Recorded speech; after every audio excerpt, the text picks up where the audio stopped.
Good morning, everybody. Well, I said I'd be back with a follow-up to this, and here I am. So, the question that I got asked most is about travel, and I've been asked a few things about people I know, by people I know, to go into more about shipbuilding. So, that's what I'm going to do first of all. I'm going to buy a new ship today, and basically build it to a basic level that a newbie should be able to afford. Because starting with your Sidewinder here, albeit it is a good little ship to get your career started on, if you basically modify the rental and build it up, it is a rental, so you're going to get another one, a replacement of that, rather than your ship back, basically.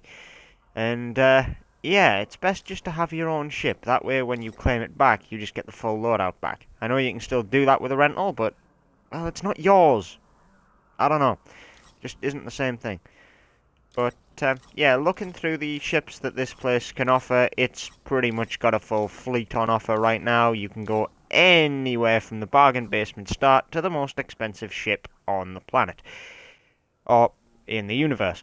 At any rate, what I've come here to buy today is a basic starter ship, the good old Cobra Mark III. I've got a fair few of these. They're pretty good, pretty basic, you know. I'll start with a couple of cargo racks. You get a fairly decent amount out of them. They can ship quite a decent amount.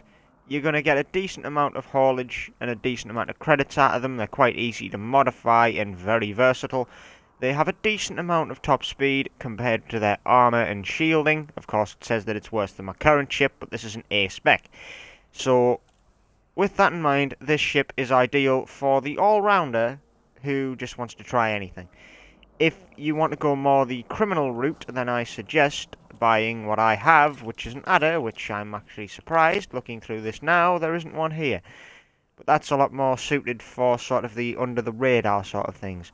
The only thing is, this is probably the bargain basement top end, so this is going to take you around about 4 million, 5 million to fully build up into an A-class fighter, or if you're wanting to build it as a pure hauler, and I mean literally, so you've got nothing, then yeah, all you need to do there is, well, pretty much keep it as is, and put in some cargo racks, give it a good shield generator, and you're all set, so it's a lot cheaper. With the trading aspect of it, though, I would say you're probably better off, probably better off just saving up a little while longer. Even though you're in your starter ship, yes, 1,000,000 credits is a hell of a lot. But if you can just go straight to the jump for this thing, for your, cargo haulage or whatever, if you want to do a trader's kind of job, this thing is ideal. Because it has a lot of segue points. You can go straight into a mining ship, you can do whatever you want. But for now, this is what I'm going to build. I have no idea how I'm going to build it. This is going to be part of the fun. Because, spoilers, I have a lot of ships and a big fleet, mostly comprised of Cobras, haulers, and various freighters. Mainly because I think I bought 3 Type 6 transporters, turned that one into a miner, that one into just an absolute hauler, and then this one, I can't even remember what I did with that one. I think I just bought that and made it into another hauler because there was a friggin' job that paid like 2 million credits in one place, so it was actually cheaper just to buy a new ship, kit it the fuck out, and fly it straight to where I needed, and I still made more profit than I would have otherwise. But, yeah, let's go. This thing seems pretty good. The additional multi-crew seat isn't really something you're going to care about early on, unless you want to play with friends, and even then, well, flying multi-crew trading isn't the best thing to do, I wouldn't say. But hey, to each their own. It's an option, you can do it. Now then, so this starts with a basic shitty shield generator, some basic thrusters and things like that. I've already checked the outfitting of this place, and it has some of the parts you will want to have. And I'm just going to purchase this ship outright. Now, each different station, of course, does have different ships. You're going to need to look around for what you need. Also, there are some shipyards in certain areas of space, namely the ones dominated by Sirius Corporation, that are cheaper than the rest of the world, or the rest of the universe, because they can supply the parts cheaper. If you really want to save a shitload of money, and I'm not saying this for the early game guys here, if you really want to save a shitload of money, it's best to find a place like that you can go to buy one of your big ships. I mean, when you're talking a good, like, 20 million ship, you're looking at, like, a 20% discount or something it is. It's pretty damn big, so it's well worth your time to invest in it and find a cheap place. Particularly if you're wanting to just, after you've got your big money, you're thinking, oh yeah, I could go for an Anaconda, I'm almost there. You can buy one from that kind of area. The only downside is, though, if you're kind of doing that straight off the bat, you're stuck with a stock Anaconda, which is just as easy to snap in two as a twig, really. The default builds on this game for ships, they're designed to be starters. So don't just buy a ship thinking, yeah, it's a good idea, I've got no money left after buying it. Yes, it can be a big step up. But what you've got to think about, though, is if you're in the bargain basement, and this has happened to me a few times, if you are in the bargain basement after cleaning out your credit balance, some little prick pirate cunt will just fucking fly up to you, kill you, and go, you got to take a loan to get that back now. And then you've got to spend ages paying off the loan, you build up a decent balance, and then you eventually, and I mean this, eventually get to modify it so it's good. Use a ship. Once you're on the ladder, you'll have a ship that you customise, you build on, you get the parts done, and all this.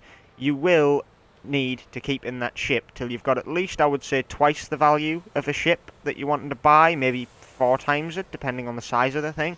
For a Cobra, because mainly you will, and I mean this, you will need to upgrade the FSD housing pretty much straight away, and it's a really ridiculously big FSD that gets put in such a small ship. It's 1.6 mil to replace. So you're going to want to just put that straight in. The first thing you want on any good ship, if you're wanting to travel, is a good frameshift drive. For now, you get all the different bits here. Of course, that uses more power, so you get a bit of a problem with it. However, it does buff your distance quite a lot more than the subsequent. Hey, I'm not saying you have to kit them out with A-grade stuff. This is just me. I kit my stuff out with A-grade stuff all the time. It's the best, and it's good for a reason. If you're on more of a budget, maybe you want to scale down a little, but whatever you do, take note of the class. A difference between a 4, I mean, I can fit a 3 class frameshift drive here. This just drops me to not being able to jump anywhere.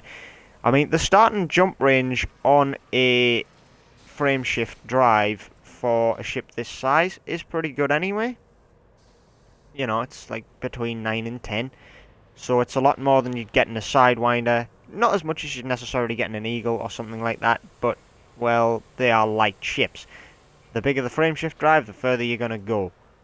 So, without further ado, because I always like to travel very far, I'm going to buy that straight away. And there's not much point in keeping the old module. It's a good 20 grand, so sell it, replace it, gives me the extra money. And my insurance cost will shoot the hell up because I've bought a stupidly expensive part. Now, it hasn't said that it's gone up there, but once I actually come out of this place, it will have gone up, and I will make sure to demonstrate that for you because it is quite a big impact. As I said, though, with the bargain basement ships, you do get a bargain basement loadout. Albeit improving them does give you a lot better chance of survival if you upgrade the right parts, or allows you to be a lot more credit efficient and make a lot more per hour. It can still backfire on you, because it does, if you do get killed in whatever way that hell's possible. One of my friends recently killed himself by flying into a sun, for instance. I can't help that, no one can. If you do that, that's your own fault. If you die doing it, well, tough. And that's just going to stack up your costs when you die like that. And it's going to be even more frustrating when you do die. Like I said in my original video, or at least I planned to, I can't remember whether I actually did or not at this point, death matters. Don't take it lightly. If you're in a rented ship, you're fine, it's pretty much no cost. Once you get into the bones of the game and actually start digging a little, it matters a lot. And I mean a hell of a lot. Now, this is a 4-class shield gen that's on this ship. Does it actually have a 4-class shield generator here? It does, but I don't have enough to buy in for a new shield. Shield strength. That actually drops speed.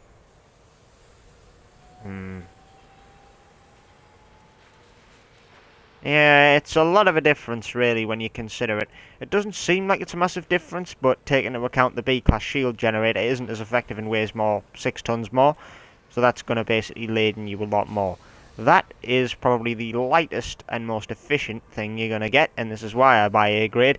albeit my power draw goes to a ridiculous amount.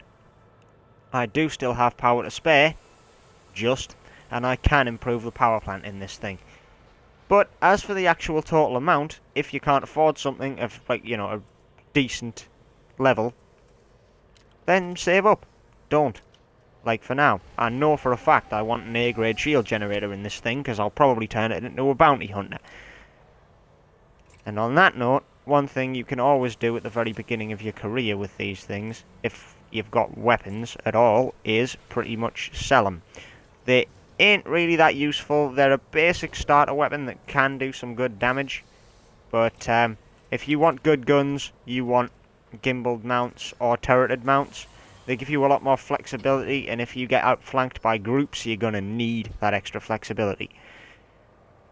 And one point I will make about the Cobra while I'm here, particularly, it is a lot more combat versatile than a lot of the other ships of its size, simply because it has a lot more hardpoints. It's also a lot more durable because of its general shape just being a lot more sturdy. An Eagle has some pretty good firepower for such a small ship, but it cannot take hits for anything. If you get hit a couple of times, it probably will explode and you will die. Also, you'll note now, as I've just noticed myself, the insurance cost has shot up, stupidly, because I've outfitted it with that friggin' frameshift drive. So whenever I die now, I've got to pay 96,887 credits, rather than the standard 17 grand. It's nice you only have to pay 5% of your ship's value, but when you consider that I've got some ships that are a couple of mil to rebuy, that I only spent a couple of mil to buy, that gives you an idea of how much it costs to fully modify a ship. Like, it's insane. You spend about, I spent 350k on this thing. I've spent almost, like, what, 1.6 mil minus the parts. So about 1.59 mil I'm invested in this thing for parts. And that's just on one damn part. I've still got, what, all of the core internal parts to deal with. I need a better power plant. I need potentially better thrusters. Most of the time I just leave those as is, and I think that's a mistake I've been making up to this point. It may be something I'll need to work on in future. The life support, well, it doesn't really tend to be that much use. I mean, you can upgrade life support if you want. I never really do. But the emergency life support only really kicks in if you get your canopy shattered and you're having to basically use the emergency oxygen supply, which there lasts 5 minutes. If you upgrade this thing, I think it lasts about, what, half an hour? Something like that. 25 minutes. So, yeah, gives you 400% more lifetime.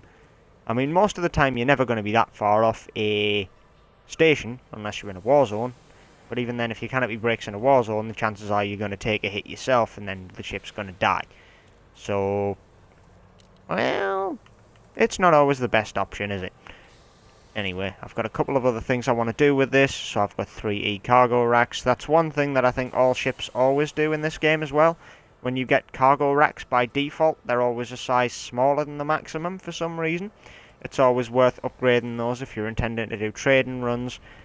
As for the discovery scanners, if you really do want to invest in exploration, a basic discovery scanner will get you started. I think this place will probably have some. Yes, it does. Surface scanners and interstellar body scanners. So the detailed surface scanner, that is more built for the explorer that wants to really delve in and sort of get more hands-on. You get up to a planet, you scan it, it takes all the mineral details and data, so other companies may be interested in what's actually on the planet, and makes them available for sale, which gets you a lot more for them. The actual stellar body scanner, however, well, you get 3 levels. The basic, which has an active range of 500 light seconds, which is really, really small. It's good for scanning most systems that are inhabited. Other than that, it's not much use. The intermediate, that's about as good as it gets for anyone that isn't really just there to explore big systems. It'll scan most of the things around the sun to a good range, and then you can always scan them again when you get closer to the celestial bodies out there to see if there's anything farther afield. And then you get the mother of all things. I just scan everything everywhere at all times, which is why it's got such a hefty price tag. Exploration is not a cheap option, I will say this now. It is something that you will want to invest in later on in your career. Maybe early on, though, you might be okay with an intermediate discovery scanner and a stellar body scanner. Although, if you are going to do exploration, one thing I do recommend is always take a field maintenance unit. always get some hull reinforcements and maybe a module reinforcement or two.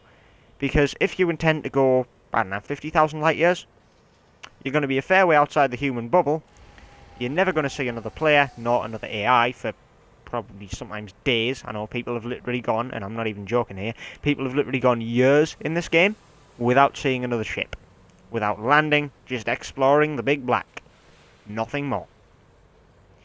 So, make sure you're equipped for a long journey. And one other thing that I totally forgot to mention, on long exploration trips, if you do not have a fuel scoop, you can literally kiss your life goodbye. Because how the hell are you going to fuel up if there's no stations? You're going to need one of these. And not to ruin the fun or anything, but you're going to need the biggest, the best, the fucking most expensive fuel scoop you can physically afford, because, well, the quicker you fuel it up on a bigger fuel scoop, the better it is. Because you have to be in a sun's kind of boiling range to actually scoop fuel from it effectively. But the bigger the fuel scoop and the better it is. You can scoop up literally tons on some of the bigger ones and, well, yeah, fill your tank in about 2 seconds. They're not really that much on a power draw for something really good, so it's always worth giving them a shot. I mean, they have just got the 2A, but then again, if I go and, like, go on one of my, like, what, level 4? Yeah, there you go. It's got a level 4. 4A. 3 million.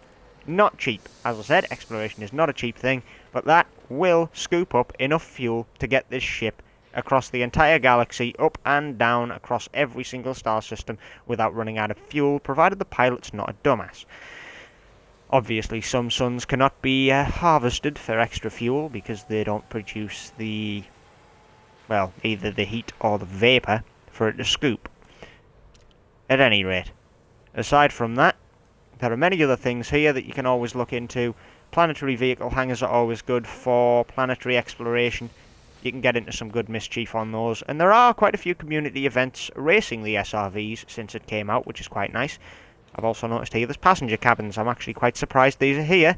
And I can actually fit them to my ship. So they're small first-class cabins. Cabin capacity 4C, that's a 3-man capacity, and that is a first-class cabin. That's actually pretty good. I didn't know you could get cabins in a Cobra, but hey, apparently you can. So if you can find a place that supplies them, you can also do passenger lining in a bargain basement ship. I know one of my friends will be very happy to hear that. But, yeah, if you really want to do passenger lining, you kind of need a proper full-on passenger liner. I mean, this thing will do for about 20 people if you get it fully kitted out. So, hey, go for it.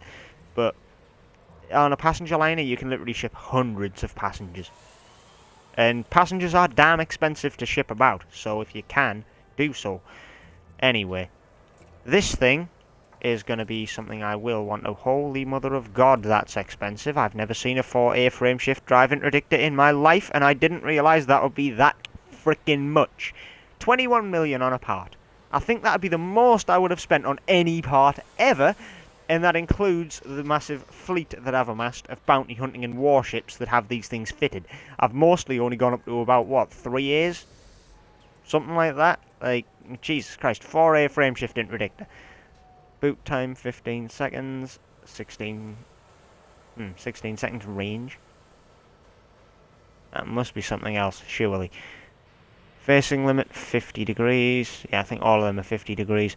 Either way though, the better the frameshift drive interdictor, the quicker it will actively interdict. So basically what you want to do is get the best one you can afford. Of course, they are rather an expensive part, so try not to die with the things. I mean, you die with a 21 million credit part in there, you're going to be looking, even then, paying 5% of that, you've got a mil on the rebuy every time you die. So make sure you don't overbite your prize. Make sure it's something size appropriate, which in this thing's probably not going to be worth more than 50 grand, so I wouldn't reckon chucking one of those in's worth your time. I'm just trying to work out what I can do with this. I mean, without a good shield generator, I can't really just bang weapons on it for a bloody frameshift drive interdictor. I mean, I can put one on, by all means. I think I'd put a small one on, if anything. As for these cargo racks, the cargo racks are useful, but I'm not really seeing a good use for them at the moment. And also, stripping out your ship losing the weight does increase your frame shift jump range. So if you are going exploring, make sure to minimise weight on your parts. So I always buy like the top end stuff, because the just below top end always weighs a ton in comparison. And quite literally multiple tons most of the time. I'm not going to transfer that, no, I want to sell it. It's a piece of crap. Right, so I've got the crappy shield generator, which I'm going to move up to the top there, so I've always got that out of the way. The basic discovery scanner, I'm going to keep that in here because the basic discovery scanner actually gets me some stuff. The shield generator may be a bit weak. I don't have a frameshift driving addictor, but I'd chuck that into one of these parts. Let's see how much it's going to cost me, and I'll see if I've got enough left for weapons. I didn't really leave myself much money for this, but let's see. 2D. What's the range?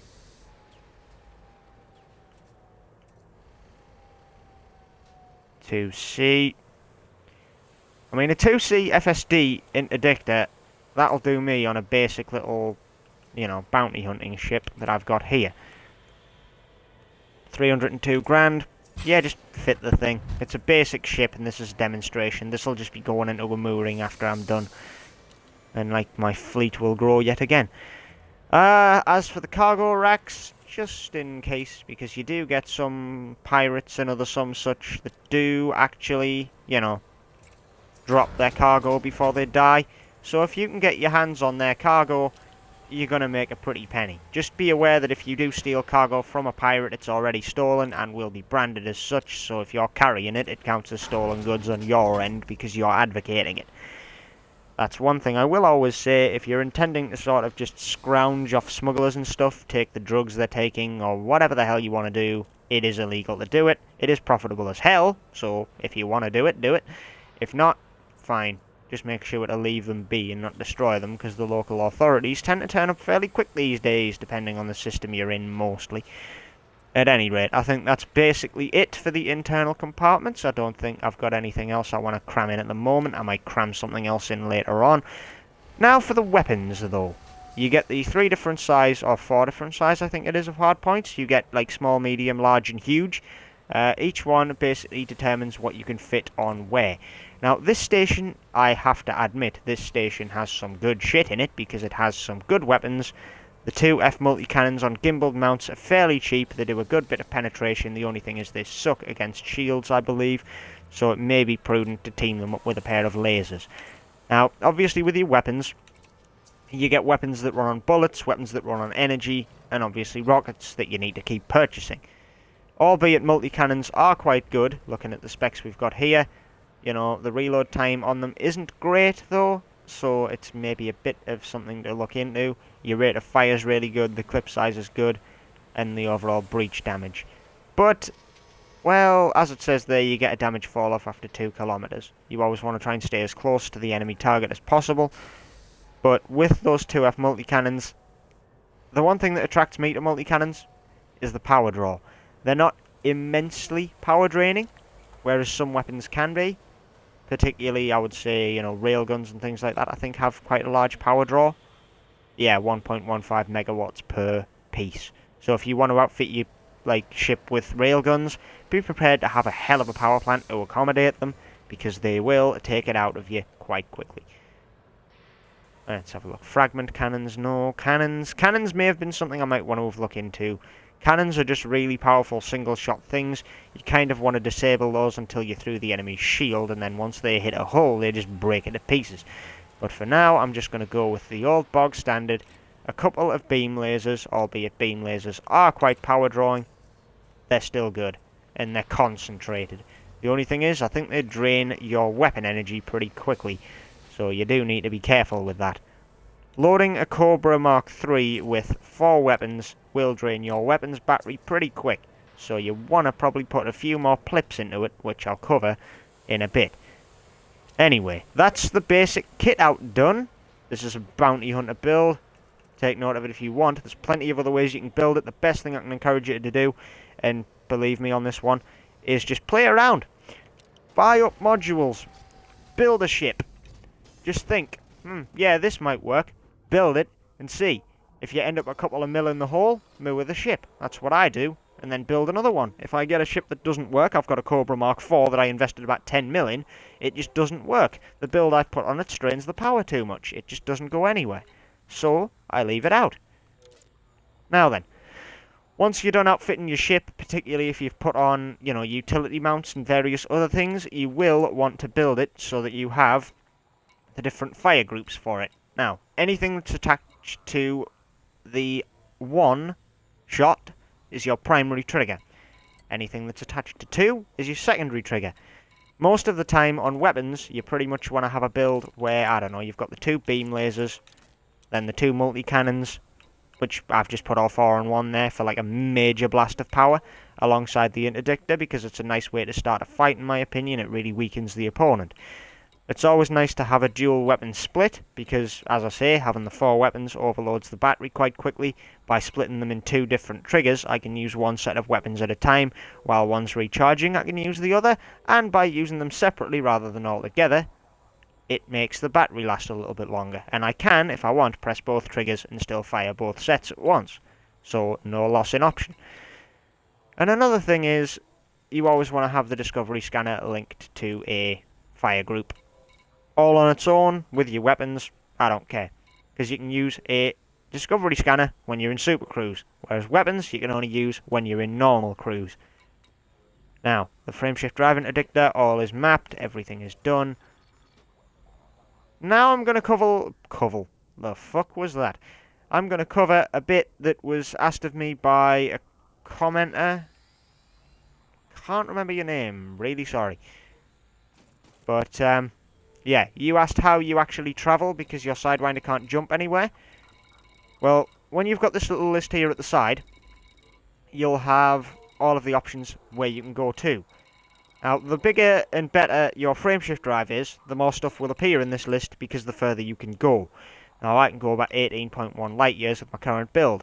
Anything that doesn't appear here, if you're finding a mission, say, in a system that is... Hang on, I'll have a look to see if I can find one. So I need a mission that's like 20 light years away or something. This might be a challenge because I don't think this place is very outlandish. Ah, there we go. A boom data delivery, 33.37 light years away. I'll take this just because it is basically something I can do. It's worth 72 grand and it gets me to a system where I can potentially demonstrate this ship later on. But, yeah, so now that I've got that mission, it's there. And the system I need to go to isn't there. Now, if you take a mission, there's 2 ways you can do it. You can either just go directly to the galaxy map, which will enable you to find the system. However, the quickest and most effective way is just to highlight the mission, open the galaxy map through the mission. Once it loads up, this should open the galaxy map, pinpointing, yep, there we go, pinpointing the location where the mission is. So, just go along to this little note here, plot route, plots the route, there's the systems I have to go through, I'm up there on the galaxy map. Now to navigate the galaxy map is a bit of a, it's got a control scheme all its own, I'm not sure what it'd be for anyone else, I've kind of customized the control scheme a little bit, but on the Xbox it's just the standard twin stick, tilt up and down on the right stick to have a look up and down, press the X button on Xbox or square on the PS4. I'm not sure whether it's mapped the same because I had a bit of a hands-on experience with the PS4 and it's got a few little weird changes compared to the Xbox One, which I'm not sure why. It's still the same layout, it's nothing to do like the touchpad and stuff has its own functions, but it's not even the touchpad that's different, it's just the general face buttons. At any rate, once you're in here, once you actually lock onto a system, it'll like highlight the little blue discs, which will take you to each individual system. And yeah, you can press the X button to sort of go up and down in the depth of space. And then it gives you all those little symbols here you can highlight, and then they'll take you to a system that they highlight. Of course, going down, you do get other ones here. And that's where I've got to go for my mission, isn't it? Yep, there we go. Mission's located here. It should take me, looking at this, 3 jumps to get there. 1 majorly long, then a short jump just to finish off the journey. So that's fairly straightforward. I'm going to launch now and see how this thing flies. Been a while since I've been in a Cobra. It's so weird, this thing being like a right or left-hand drive. Like the adder's a right-hand drive, so you're sat over there with your crewmate sat here. Each different ship, I do admire the fact it has a completely different cockpit layout. Because it's like real life with vehicles. Each individual vehicle manufacturer has their own way of doing things. Holy shit, I was going a bit fast there. I'm used to the little adder's engines, so I didn't realise I was doing 210 metres a second out of that port till I was going past a ship and I thought, I'm gonna fucking hit that. Anyway, I've got the FSD interdictor equipped right now. I'm going to change fire groups to the basic D scanner. I might as well give it a pop while I'm waiting here. Whenever you can, just always scan. It always tells you whether you've discovered something. And once you get out of 20 light years range, which I'm going to do in this one jump anyway, because I can go 21 light years. Yeah, once you get out of the range. What? Hardpoint's deployed. Oh, wait, it deployed the Discovery Scanner. I keep forgetting that automatically does that. That's one reason you should always have that on a fire group without weapons if you can help it, because if you pull your weapons out, you can get fined, or alternatively killed, by the local law enforcement for threatening behaviour, which is not fun. But, yeah, it's always worth popping the Discovery Scanner and scanning around the environment, because if you do find anything, one, if you're the first to discover it, your name gets put in the game as the discoverer of that planet for all time. Two, it's worth money to sell the data, even if it's been previously discovered by someone else. Each different piece of data you can gather on a celestial body is worth something to the corporations that sell it on to other corporations that can make money off it. Like, for instance, this system here has a uncharted sun. I'll guarantee someone else has discovered this though, because it's in inhabited space. After scanning, I've discovered the sun is the only thing here. I can more detailedly scan it despite not having a detailed surface scanner. If you have a detailed surface scanner, it's a level 3 detail scan. If you don't, it's a level 2, so it's still valuable just to scan check them if you can. Oh, hey, an unidentified signal source. I'm almost tempted to drop in on that. Those can be literally anything, by the way. If you haven't come across those yet, those can be absolutely anything. They can be battles, wrecks, just commodities flying around, a smuggler's beacon, you name it. It can also be convoys that are just holding up in an area. It can be absolutely anything you want, including pirate ambushes, which is one of my less favourite ones to drop into. So if you are going to go exploring for just signals in space, it's a fun way to spend a day, particularly with friends for backup, if you've got them.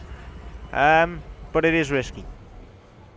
Like, there's literally no limit. Hey, this system's got a fair lot of stuff in for a basic Discovery Scanner to have hit that much. Anyway, I'm in the system I believe I need to be in. Yeah. So I need to go to Truman Landing and get rid of this shit that I'm carrying around. But obviously, with the signals, you can be in a basic little sidewinder, just starting your career, and the signals are quite unforgiving, and you can just drop in on an Anaconda, which will kill you in about a second, maybe even less, depending on the weapons it has, because the AI can have any sort of build on their ships. You want to carefully pick your targets when fighting. Once you actually scan them, you should be able to get a list of sub-targets. In fact, I'm following a ship here now, which is a Viper Mark IV, one of Zemina Torval's warrior ships. There you go, sub-targets. 2 multi-cannons, 2 seeker missile racks, so 2 Homan missile racks, a cargo scanner, a heat-sink launcher, so she can always shake off heat-seeking missiles, 2 engine drives, the power plant, the frameshift drive, the life support, the power distributor, a shield cell bank for quick recharges on the shield, and a shield generator, obviously, to generate the shield. If you're very lucky when you're bounty hunting, occasionally you do come across ships that for some reason have decided to be criminals and not even outfit their ship, and I mean this, with a shield generator. It is like a fucking Christmas payday. It is so nice to find. Because then, albeit I always say, you know, pick your targets wisely, always pick something scaling to size, good. But if you find something without a shield generator, if you can concentrate your fire on it just enough to maybe, I don't know, take out one of the guns, panic the pilot, damage the engines, take them out entirely, shatter the cargo rack and steal stuff. Whatever you want to do. It's open season. They've got no barrier protecting themselves from you, shooting their modules, taking them out, and yes, that's the thing you need to be careful of. Modules. The reason I say get a good shield generator is because the AI in this game, and other players, very much like to target various modules. Most of the time with the AI it's the engines, because once your engines are out you can't even turn, you can't do anything, you're a sitting duck. If your engines are dead, you're just going to float in space till the day you die. Which, by the way, gets really frustrating when you kill your target and your engines die. Because then, you're literally just stuck floating in space and then you have to literally do this. Whee! Self-destruct. Where are you? I know you're in here somewhere. No, not in here. I know it is though, it's just not when you're in Super Cruise. But yeah, it's the biggest pain in the world to have to just go, yep, I'm going to have to press this button and kill myself, because all you do is basically boil the engines and blow it up. Oh yeah, one thing as well, you get random messages pop up all the time in the corner. Most of these are from just other AI, you can get other players post messages in there, though it's not often because you never really come across them. There's one thing that is quite fun. If you do get like a wedding barge or some other, you know, some other celebration or other, like a funeral barge, they tend to have valuable commodities on. So if you want to steal from someone on the happiest or saddest day of their lives, you can. It's rather morbid to steal from someone on a funeral, but, well, you know, when they have painite and diamonds and other some such on the cargo hold that can manifest, you kind of want to crack it open and see for yourself, because that's worth a lot of money, and I mean a lot of money. Like, a couple of units of painite on the black market fetch around 50k to 40k, depending on where you go with them, and if you can actually get to a market that's open.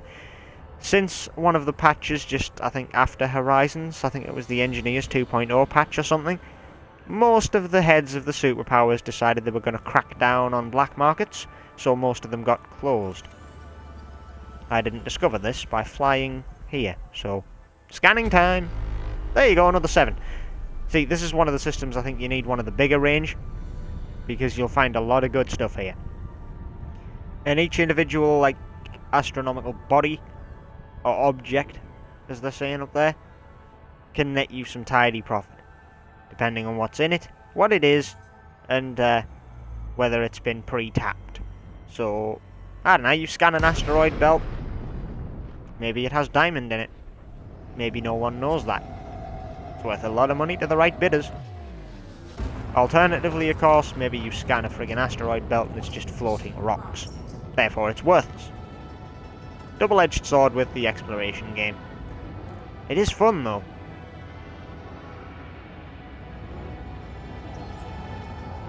Oh, and there are a good amount of oh, fuck. Break, break, break. Okay, I'm good. Yeah, there are a lot of missions that do rely on your Explorer rank, which have very little to do with it. So it can be worth it just getting a few credits under your belt in every profession, just to open up more options for yourself later on.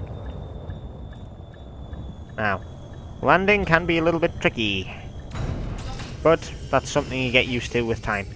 The key to good landings is switching between ordinary and alternate flight controls, just to get that finessed, precise landing you need. Right. Always refuel your ship when you land, and one thing that a lot of newbie players do is forget to check on advanced maintenance. Never hurts to top up your ship. It does get a bit of damage just by flying around. Always top it up, because if that hull integrity gets low enough, as soon as you start taking a couple of hits, albeit your interface and display says you're all good, might not be all good for too long. You'll die quick enough. Now, seeing as though this is a shitty little station and has virtually nothing on it, delivering this cache of data is pretty much all I'm going to be able to do here, isn't it, really? Yeah, I think that wraps it up. I do kind of want to take this because it's worth $250,000. And it's going to Persephone, which I know, so I will. This is a fairly close by place, so no real problems. I think this is going to turn me away from where I need to go for my target, but...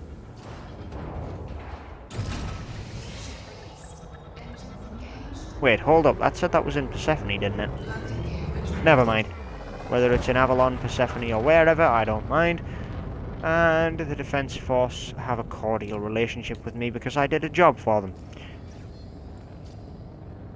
Now then, linking back into what I said before, with the whole find yourself a home bubble thing, always befriend every faction in a certain system. More so if... Actually, I'll wait till I've jumped because this is going to knock me out of the screen in a moment. If you can, because I know a lot of newbies have started in LHS 3447 and Era 8 for the people that bought the game as standard without Horizons, which does take a lot out. If you haven't bought Horizons, you should do it. It is not that much more expensive than the game as a whole, and holy shit does it add a lot more depth into it. Planetary exploration for one thing, so, you know, get it done. Right, Persephone Station. That makes sense. Anyway, as I was saying, with the factions you get in your home bubble, most of the time if you're in the human bubble, unless you're on the outskirts, you're going to come across the emblem, well, like there, I've got basically the emblem of the Empire on 4 factions. They're like pseudo-eagle. If you can, always try and befriend these factions, because they'll put in a good word for you with the Empire themselves, or, in turn, the Federation, if it is more along the lines of that emblem, or the Alliance, if it's more on the line of their emblem. Whatever it is, they're aligned with a superpower. If a faction's aligned with a superpower, it's best to get on their good side, not their bad side.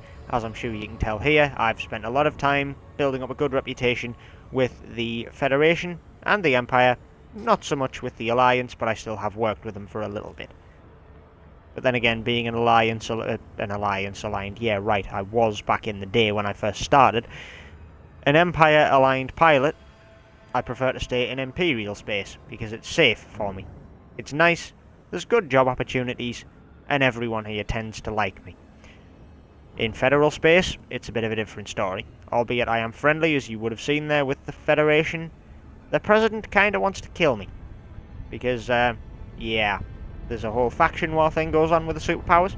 It's not fun. Not fun to get involved in when you're early on. Is that a settlement it's locking onto? Yes, it is. That's actually a settled planet.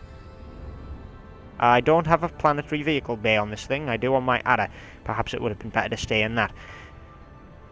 But, yeah, with the whole faction war, the best thing to do with that, and I will cover this later on, that's a promise, because it is something that is very in-depth. And if you've took any interest in political game in real life, then it's pretty much on the same scale in this game. It's about as serious. There are about as many different candidates for galactic supremacy. Most of them clash heads, and because this is on a galactic scale rather than a country or worldwide scale, there are a hell of a lot of wars over it. And I mean a hell of a lot of wars. Some of the factions are more, you know, agnostic than others, and refuse to get involved. Like, I know the Alliance tends to try and stay out of it, but it does have its own sort of freelance militia navy that it does rely on quite a bit. But, yeah, there's always a faction out there for you, though be wary if you do sign on with a faction. Other factions that do not get on with yours will be hunting you down. And it is not fun to put up with that shit constantly. This is why I stay in Imperial space. You'll note that I haven't been interdicted once today, in the couple of journeys that I've made. If I was in Federal space, I probably would have been interdicted a good 2, 3, maybe even 4 times.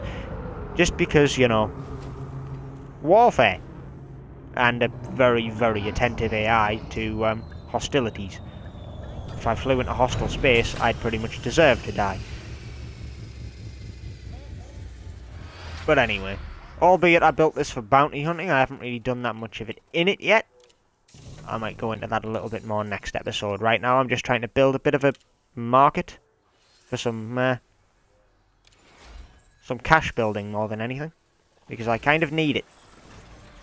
If I'm going to have like a really good shield generator, which is the next thing on my list, then I'm going to need more money than I've got. By a fairly long way. And I'm quite surprised this is a miner's economy here. Because, you know, it's... well, it's a high-tech place. So they directly mine their own gear. This place probably has some quite cheap goods. Anyone wants to come and have a look at Persephone Station, they can. Right now, this has kind of stolen my attention. Piazzi Hub. In New Kuni. That's close to my little home bubble, I believe, so I'm taking that. Anything else I can take while I'm here?